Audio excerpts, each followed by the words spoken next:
Ok. À mon avis, les humains ont toujours besoin d'électricité. Ben enfin, je crois. Mais comment est-ce qu'on pourrait fabriquer de l'électricité alors? Eh ben, par les énergies, les différents types d'énergie. Je vous signale que c'est pas facile du tout de fabriquer de l'électricité. Là. Ok, bon. Ben, l'énergie est sous 4 formes.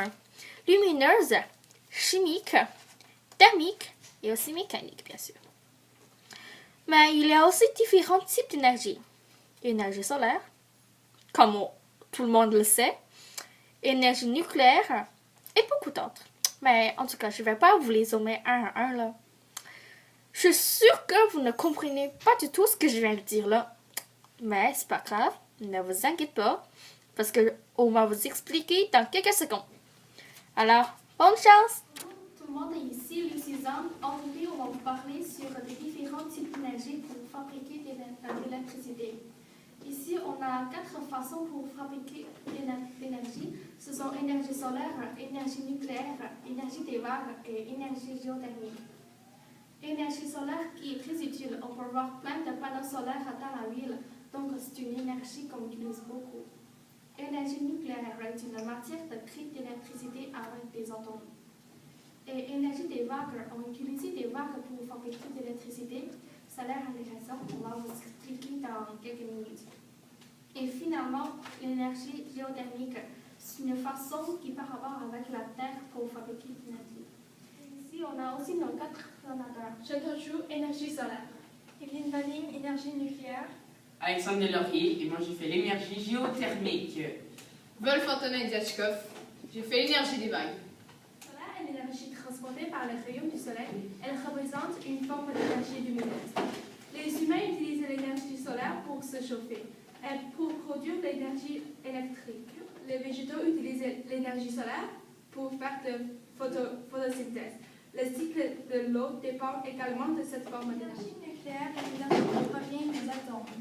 Elle est une forme d'énergie chimique. Les humains utilisent l'énergie nucléaire pour produire de l'énergie électrique ou l'électricité. Dans une centrale nucléaire, l'énergie chimique est transformée en énergie thermique, puis en électricité. Bon, l'énergie géothermique est une énergie qui est produite par la chaleur interne de la Terre, qui veut dire dans la Terre. Les centrales vont creuser jusqu'à 150 degrés sous la Terre pour recueillir la chaleur.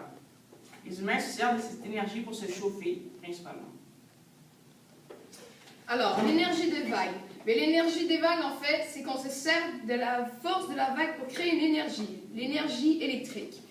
Dans le fond, les vagues forment une sorte d'énergie mécanique qu'on appelle aussi cinétique. Les humains utilisent le mouvement des vagues pour produire l'énergie électrique. Et voilà. Les avantages d'énergie solaire sont renouvelables, ne libèrent pas de gaz à effet de serre, ni aucun autre polluant. Silencieux, permet de desservir les régions éloignées. Les inconvénients sont dispendieux, production d'énergie irrégulière. Les installations sont beaucoup d'espace. Les avantages pour l'énergie nucléaire, c'est qu'il y a de la production régulière, il y a des faibles coûts de transport et ça ne produit pas de gaz à effet de serre. Par contre, les inconvénients sont que cette sorte d'énergie est non renouvelable et ça produit des déchets radioactifs. Alors, pour l'énergie géothermique, il y a quelques avantages, mais aussi quelques désavantages. Pour les avantages, c'est une source d'énergie renouvelable. Ça veut dire qu'on peut toujours l'utiliser, et puis ça ne va pas disparaître.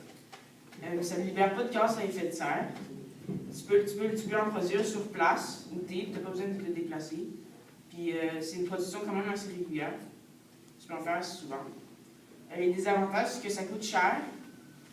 Il y a une production possible de polluants selon la méthode utilisée. Si elle est mauvaise, comme par exemple un PayPal, ça peut être mauvais et ça peut faire polluer. L'efficacité peut être variable selon l'emplacement. Ça veut dire que selon l'emplacement, ça peut être pas efficace ou efficace. C'est ça qu'on ne sait jamais. Merci. Donc, pour l'énergie à vague, bien sûr, il y a des avantages et des inconvénients. Rien n'est parfait. Mais je suis sûre que vous choisirez l'énergie à vague. Donc, elle est renouvelable, ne libère aucun gaz à effet de serre, ni aucun autre polluant. Donc, c'est bien pour notre planète. Par contre, c'est dispendieux. Il y a peu d'endroits propices pour la production et elle est plus ou moins régulière. Merci. Alors, voilà nos 4 présentateurs et voilà notre présentation. Alors, si vous voulez savoir plus d'informations sur les différentes énergies, vous pouvez juste nous contacter par notre courriel, qui est sciences-de-Montréal.qc.ca ou en ligne.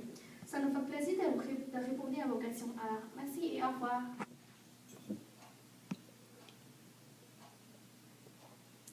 Et bien sûr, les gaffes. Ici, on a aussi nos 4 présentateurs. Shen Chu. Les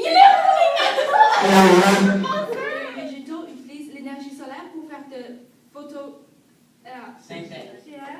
et l'énergie qui provient des atomes. Elle est une forme Les avantages de l'énergie solaire sont renouvelables et fabriquer de l'énergie. On a aussi nos 4 présentateurs ici. Chantal Chou qui va vous parler sur énergie solaire, Evelyne Walling qui va vous parler sur énergie nucléaire et Wolf